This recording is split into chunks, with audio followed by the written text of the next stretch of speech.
দীঘা তো কাছেই, চলো ঘুরে আসি। ভোর 5টায় Howrah station. Train Digha road স্টেশনে পৌঁছালো। সমুদ্রের লবণাক্ত হাওয়া প্রথমেই মুখে লাগলো। সমুদ্রের ধারে হোটেল খুঁজতে বেরোলেন তাঁরা। রুম আছে 103 নম্বর। ঘরের দরজা খুলতেই একসাথে গন্ধ নাকে এলো। ঘড়ির কাঁটায় ঠিক 12টা ছুঁয়েছে। দরজায় ঠকঠক করে শব্দ হলো। বাথরুম থেকে জল পড়ার শব্দ। ট্যাপ বন্ধ। পূরব দরজায় ধাক্কা দিলেন।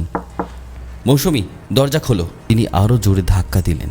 মেঝেতে জল জমে আছে, যেন ঘন্টার পর ঘন্টা স্নান করছেন। মৌসুমী ধীরে ধীরে তাকালেন। তার চোখ দুটো পুরো কালো। তিনি হাসলেন। গলাটা একদম স্বাভাবিক ছিল না।